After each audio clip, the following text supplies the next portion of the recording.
got Dave Hussey mic'd up at first. What's the plan, Huss? Is early wickets the key here? Yeah, pretty much. Take 6 wickets in the first 6 overs for about 15 runs, and then bowl the last 4 out in the next 4 overs. You run that plan by the bowlers, 6 wickets in 6 overs? I spoke to Clint. Brett's still a bit big time for me, so I just keep talking to the younger boys like Clint McKay. It'll be good to watch. You can see 6 wickets in 6 overs. Here's Mackay. Oh, we nearly got a catch there, Dave. Yeah, you better stay loose. I like putting in the slips. It's always in the game. You feel like you can take a grab or two. So I'm not quite as safe as Mark Taylor, but yeah, I like doing back here. It's going to take some catching too, Huss, if Brett Lee gets one through to you. Yeah, he's bowling quite slippery tonight. Look up in the score. I think it was just over 150 clicks. So hopefully next over, I reckon you might get 155, 156, and that'd be brilliant. Well, you caught Savag in the first game there at first slip, mate, and you looked comfortable taking it. Yeah, not too bad. I saw it all the way, which is a bit of a bonus, and always in the game with Seaway. Oh, and he backs away. Gambier slashes away. Extra slip's been added. Aaron Finch, your teammates moved in next year. How come he gets first slip and you have to move out?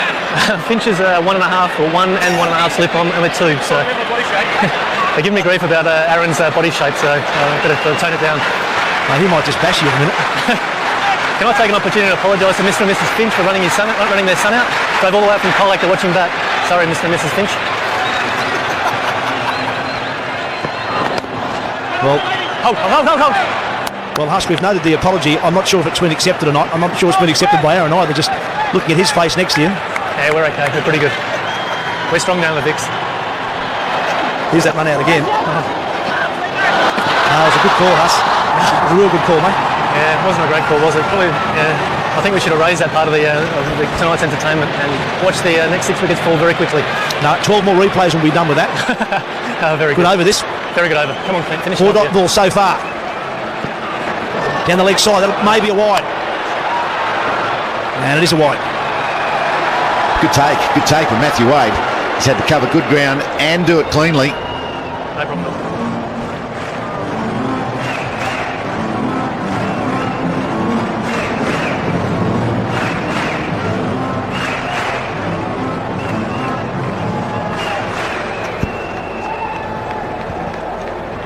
When they got him fishing in the test match, he didn't get away with it. Not only do you get away with it in short form cricket, you get runs and full value. 4 runs for that feeble little push well outside off. Clint Mackay's done nothing wrong. He's gone for 4. Well, it's good over that. It's the boundary and the wide in it. None for 11. Not where you want to be anyway, especially when you've got no protection and it's a T20 international. Do you reckon that first ball's key? Well, we talked a lot about the last ball. That's now enormous pressure on Brett Lee. First ball for 4. Now the batsman knows if he can get a couple of singles, maybe a 2, or maybe even another boundary later in the over, it's going to be a big one. A lot of pressure now on Brett Lee to get the rest of this over right.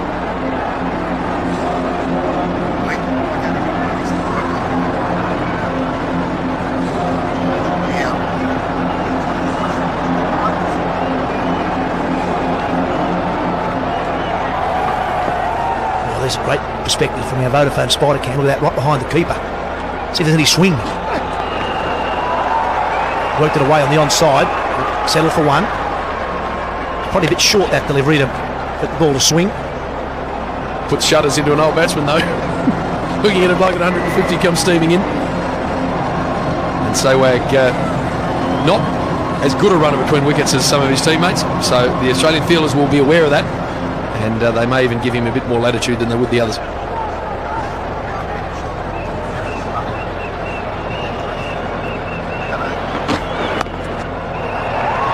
This is good stuff from the Indians. No panic at the moment. They've got already hit a boundary per over so far. That's all they need to do. Boundary per over. And just pick up singles up with the other deliveries. Current run rate 6.4 is right on the money at the moment.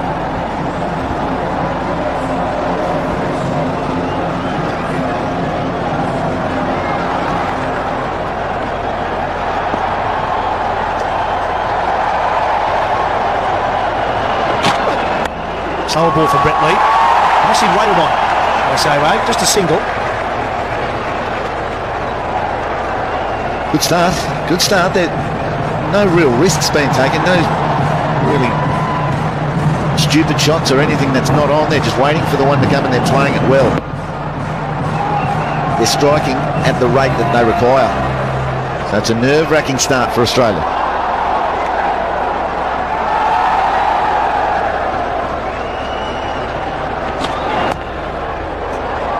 Really good finish from Brett Lee. In the end, he just went for 7.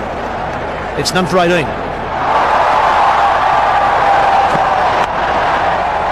There's a chance. Can he hit? No, he can't. Good run in the end. And that's what Australia need.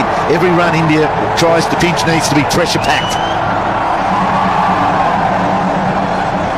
Yeah, this crowd is fantastic. I reckon it's 50-50. I reckon half the crowd are Indians. You can see the amount of blue in there. I believe there's about 62,000 here. Great response to these two T20 matches. 59,500 ANZ on Wednesday. In excess of 60 here today. Brilliant.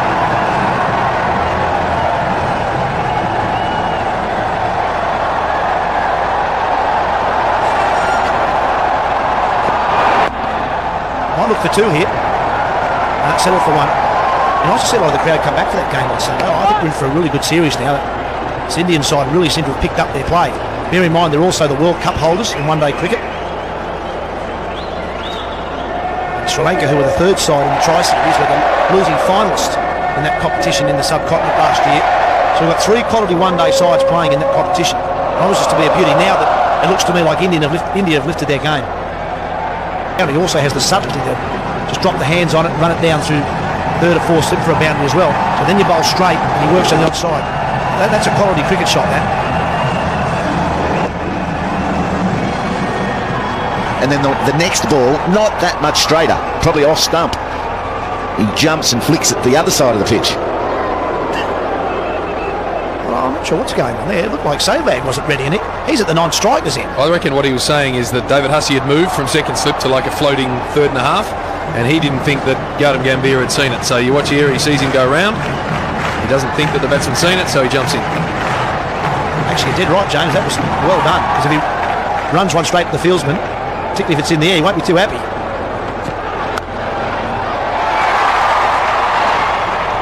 History tells us, Heels, in this T20 game that one partnership will generally do it for you. You may as well make it the opening one. Yep, and they're about halfway. If they can get this to double what it is at the moment, 50, gee, that gives a lot of confidence to the batting lineup to come. Kohli, Raina, Sharma, Dhoni, Jadeja. Still plenty to do. Ravi Ashwin after that. They'll start to think, well, we can do the rest. So George Bailey needs a wicket.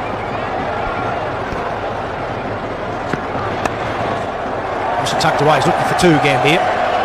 Not to Brad Hogg, no way. Threw it across the turf. None for 26. Those wickets towards the end of there. Here it is again. He's over in front of off stump. The LB's on. Oh, Fired in as a Yorker. Good idea, well done. Yeah, he's changed the tempo all of a sudden. Batting end. It's 20 metres of pitch, and then there's 70 metres of outfield, and then there's 10 metres or 15 metres of seats that one cleared. 13 of the over. None for 42. So now there's a huge ovation when the newest pin-up boy came to the crease, Virat Kohli. He's been very good in Test matches. His technique has stood the test of a Test series, and now Hogg's trying to bamboozle him with spin. Yes, ball, mate. Certainly a talent, immense talent, and I had a chat with him at the break, and he's very upbeat. I think that the whole team were buoyed by the way they fielded. They got the run-outs, they were catching, but just the way this young dirt team, was moving around. It's starting to gel, you sense.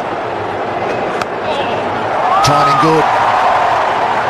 It's Brett Lee out there, had a lot to do sideways. He had to cover 20 metres. That's allowed Kohli to get 2. Good way to get off the mark. It was an excellent cut shot. It's an exciting machine, Kohli. He's got a very good all-round game. We saw in the Test matches, the defence, but the ability to put on the pace. He scored 8 or 9 one-day international hundreds. That's where he really announced himself, and that's why he's become a pin-up boy in India. So T20 right up his alley. 87 from 79 balls remaining. Good equation for the Indians. Half chances. Oh! Wrong and well played. Half run-outs now. A great catch. A slick stumping. The Australians have got to be ready for it all. 1 for 46. 7 overs gone, 20 runs on the board, 46 for the Indians, 1 down, the big wicket of Virender Sehwag. Xavier Doherty went for 13 of his last 6 balls. India needing 86 from 78. Doherty continues. Round the wicket. Oh, yeah. Kohli sits back on a cut shot. I think David Hussey's ready for us out there. Hussey, you got us? Huss, if you got us, mate, you're probably a bit close to the crowd. Now I can hear you. All good. Righto, how you feeling? 7 overs, 47 on the board. It's getting tight. Yeah, we're 5 wickets down from my prediction, so plan B. Righto, what is it? You to bowl, maybe? I generally like it when it's about 11 or 12 and over when I come on the bowl. I'll tell you what, I'm very happy Sawag's out. He tried to hit me for 6 sixes during the IPL. He got me for 4, so I'm pretty happy. 6 sixes. He was just starting to get going as well, Huss. It was a pretty good catch by Marsh, actually. I reckon if he missed it, would have taken his head clean off. There's the new tactic, bowling fullies. He's struggling with them. Yeah, Nathan Lyon in the test match, yeah. Yes, yes, Bob!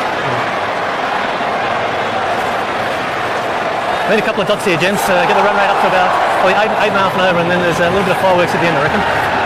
And wickets, Huss, is that crucial to you now? Yeah, it is. I think dot balls actually contribute to the wickets falling, so we can get a couple of dots, which generally brings a big shot, and then we can get a couple of wickets. Wides don't help, don't do that. Mate, tell me about the hog wrong'un. There's not many batsmen pick it. Yeah, it's a very good googly. I'll tell you how I watch it. Oh! A lot of people don't watch the ball out of the hand, so you either watch the back of the hand, or if you can't watch that, try and watch this. Another chat. We'll get out there shortly again. But this is excellent intensity between the wickets.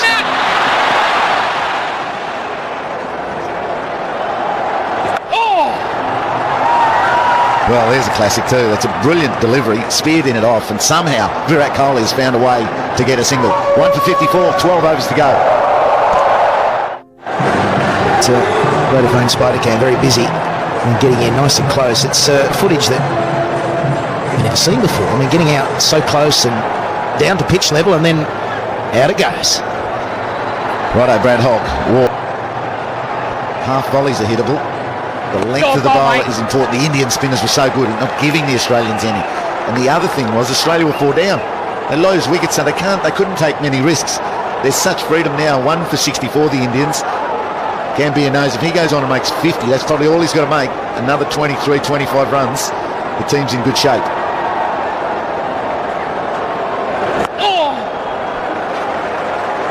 There's the tip and run aspect to T20. You just find the gap, donk it in close, and away you go. You've got that instant response from your teammate. That's what went wrong with Dave Hussey, the couple of run-outs. There was the response from the partner, but there was hesitation as well. So Gambia now, they'll be looking for another gap. They just want to keep it ticking over with that big shot. That's all that's required. A runner ball is what they need. And there's the run to finish the over. That's 9 gone.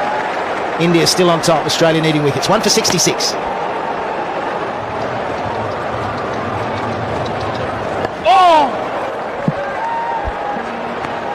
Been impressive to see the way that Gambia has controlled himself at the crease. He's obviously resolved to bat this through and let the others play around him. Yeah, good sign for him, not just in this game, but for the rest of the summer. To see Gambia get some runs. He's a good player. We haven't seen the best of him so far this summer. A bit like Sawag, but all of a sudden we're seeing the sort of player he can be. Kohli, we've seen some good stuff from. 100 in Adelaide, played really well there. So they're certainly in control of the game, and Australia need wickets, and need probably 3 or 4 of them very quickly. Yeah, Gambia's appreciated that you don't have to go wham bang when you're chasing 130. You can actually get yourself in. There have been 20 scoring strokes, 16 of them singles in his innings, but he's allowed the scoreboard to tick over. He's allowed the strike to rotate, and at the moment at least you feel he's got Australia where he wants them. James Paddington is with us. Need to find a spark, a bit of magic.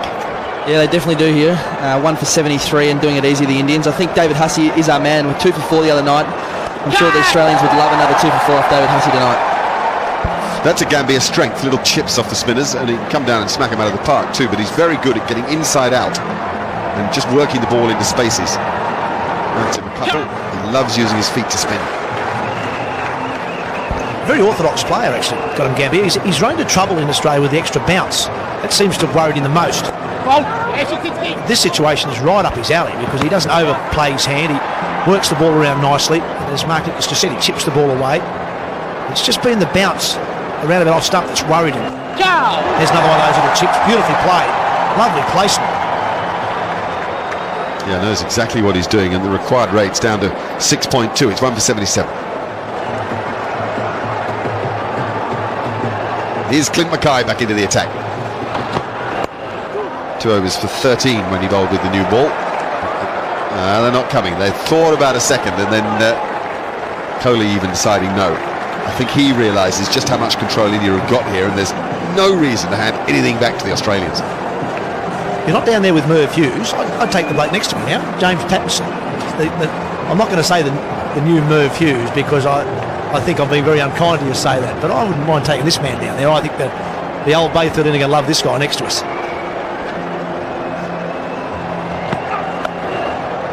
I'm waiting to see some of your stretches. Can you get the crowd to do the stretches and that sort of stuff, James? Yeah, I might have to practice those stretches, and I might have to go off and grow a mow and come back, run down there, practice some stretches. Might get the old Merv Hughes run up, go on the big angle next time. And the back roll. He used to love to do the back roll. It was always good to see the crowd try and do the back roll as well. It's pretty hard in those seats over there, the back roll. I wouldn't be telling too many people to get on their backs and start back rolling the seats, but what a great bowler Merv Hughes was, and it's someone that I've watched a fair bit of, and I'd put my game on a fair bit.